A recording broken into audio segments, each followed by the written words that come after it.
Almost from their inception, families have faced many influences that can drive them apart. As a family enters the stage of maturity, the sense of losing connection, or the feeling that everything is gradually changing, is not easy to confront. And that is precisely what makes communication more important than ever. A sense of connection creates a huge positive reinforcement for all of us. It brings happiness, contributes to improved mental health, and even physical health, shares psychologist John Northman from Buffalo, New York. We all know that when people feel connected to others, they feel physically healthier and are at lower risk for depression, or if they do experience it, they are better able to overcome it. Overall, it creates a stronger sense of psychological support and connection. He added, "It all revolves around family support." Studies on the importance of family communication are abundant and highly persuasive. In the Handbook of Family Communication, Professor Anita Evangelisti, who teaches at the University of Texas, observes, "Communication is what constitutes a family. When members communicate with each other, they are not just conveying information, they are expressing, and even shaping, the relationship between them." A study published in the journal Military Medicine points out that family communication can bring both benefits and drawbacks. Specifically, service members stationed away from home can receive a great source of emotional encouragement when talking to loved ones. But in some cases, this contact can also have negative impacts. In general, positive family communication is a key factor because the family is often the first place people turn to for support, according to Professor Evangelisti. Without communication, the family support network can break down. Help among family members can be expressed in many different forms, including emotional support, helping us feel better, sharing happy moments together; esteem support, helping us feel more confident about ourselves, recognizing when we do well, and supporting us when we face difficulties; network support, this is the sense of belonging. This is especially important in a family, a place where you always have a home to return to. A place where you are accepted and feel you truly belong, no matter what happens. Informational support, sharing how to do something, which may have been done in a different family context. Tangible support, for example, financial support or gifts sent from home. How to stay connected.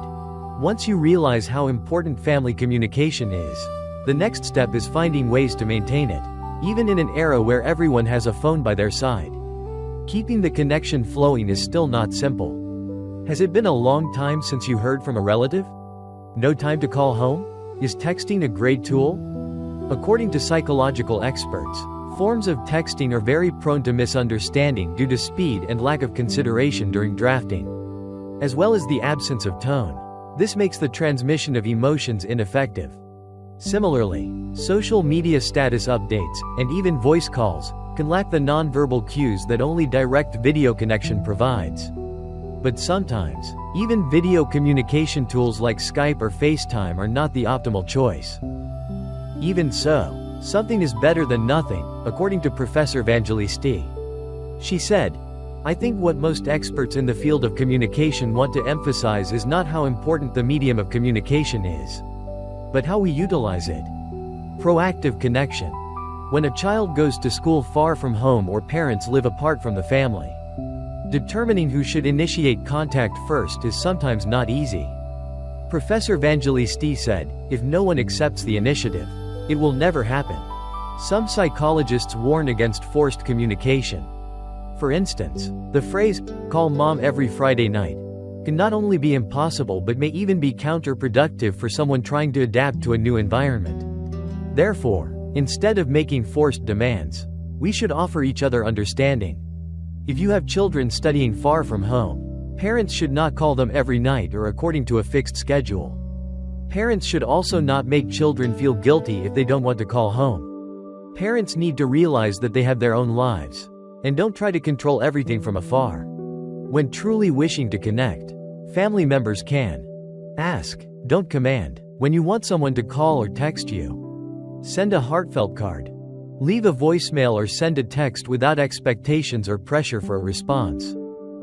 Every conversation or letter doesn't necessarily have to be profound.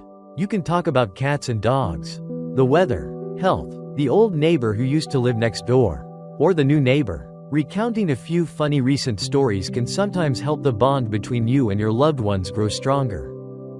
Professor Evangelisti said, many times, people expect conversations to be deep, meaningful, and impactful, but allowing conversations to be mundane and habitual is something we often forget.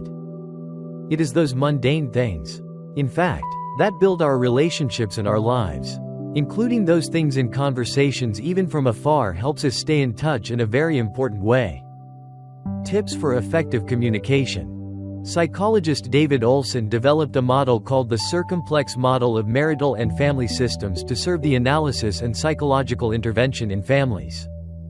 This model divides the family and marital system into three main dimensions: cohesion, flexibility, communication.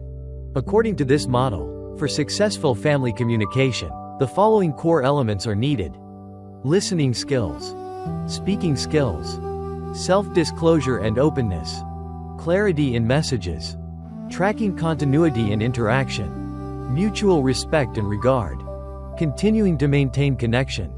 Psychologists often talk about the family of origin and the family of choice. In other words, it is the family you were born into and the family you build for yourself later. Communication plays an important role in keeping both types of families strong, especially during stressful transition periods. Professor Evangelisti explained, our physical health is already somewhat affected by stress. The body is in a state of pressure. Therefore, maintaining communication and building relationships can be extremely important, but we often underestimate that. The good news is, even during transition periods, families still have a huge advantage in maintaining connection. They're each other's family. Psychological expert Northman shared, you have an entire shared past and family ties that have existed since childhood. Despite things that could be called minor glitches occurring during the growth process. From adolescence to adulthood, those bonds continue to maintain the connection. That is what makes the family especially strong. Why family dinner matters. I still remember it vividly.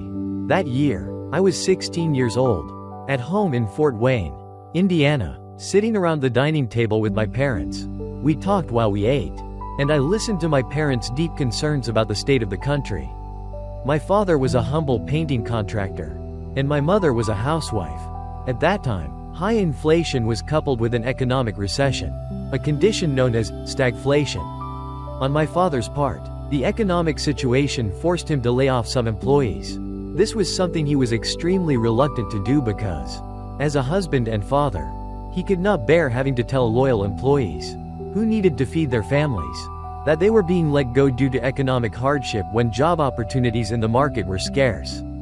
He was not only worried about the future of his employees' families but also deeply worried about his own future. Those conversations had a profound impact on me. The anxieties my family expressed at the dinner table became a guiding light for my life's journey, leading me, an ordinary citizen from Indiana, all the way to the White House. Family meals are often moments of bonding where family members, young and old, can comfortably talk and share thoughts. For older people, this is an opportunity to pass down family traditions or recount family history, just as a friend of mine often does with her teenage daughter. Unfortunately, for some, family dinner is increasingly seen as a burden rather than a blessing. Erin O. White recently expressed this view in the New York Times after deciding to give up the effort of preparing family dinner. In her article, she wrote that she chose to watch TV with her family instead.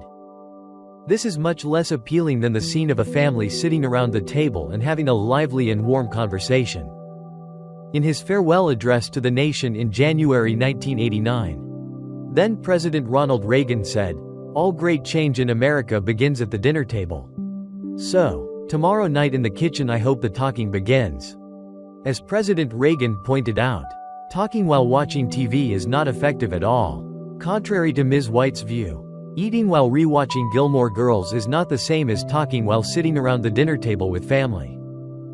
Family dinner has a profound impact, especially on teenagers. Professor Jane Waldfogel of Columbia University, in her book What Children Need, pointed out that teenagers who eat dinner with their parents at least 5 times a week perform better in many ways. They are less likely to smoke, drink, use marijuana, get into serious fights, have sexual relations, or be suspended from school. Other scholars agree. The American Academy of Pediatrics states, family meals are important for many reasons. First, the meal affects all of our senses, sight, touch, taste, and smell, while we listen to conversations between family members. Family meals are an opportunity to spend time together, a bridge to bond after a busy day, allowing family members to express feelings, exchange ideas, communicate values, and solve life's challenges together. The research they cited shows that teenagers who regularly have meals with their families have better family relationships. Surveys show that 71% of teenagers say that talking, communicating, and spending time with family members are the best parts of a family meal. Furthermore, other studies also indicate that regularly having meals with the family helps reduce the risk of eating disorders in girls and reduces alcohol and substance abuse in both boys and girls. Therefore, the family meal has become the dividing line between those who succeed and those who are struggling. Unlike Ms. White's suggestion to abandon the family meal, perhaps we should re-emphasize its importance. As President Reagan said, this is the time to initiate a great change, a change that not only positively impacts the present but also changes their future. Take me as an example. A life-changing experience showed me the right direction, turning me from the son of an ordinary painting contractor in Fort Wayne, Indiana, into an advisor to one of the most powerful people in the world. My life's journey began at that simple dining table, and I firmly believe that many young people, in the past, present, and future, will continue to shape their life journeys by enjoying essential family meals. Family dinner is a blessing, not a burden, for parents and children, and I truly hope this tradition continues. About the author. Timothy S. Goeglein is the Vice President of External and Government Relations for the organization Families for America in Washington, D.C. Previously, he served as a Special Assistant and Deputy Director of Public Liaison at the White House office of President George W. Bush. His book is Stumbling Toward Utopia: How the 1960s Turned into a National Nightmare and How We Can Revive the American Dream. This article expresses the views of the author and does not necessarily reflect the views of the Epoch Times.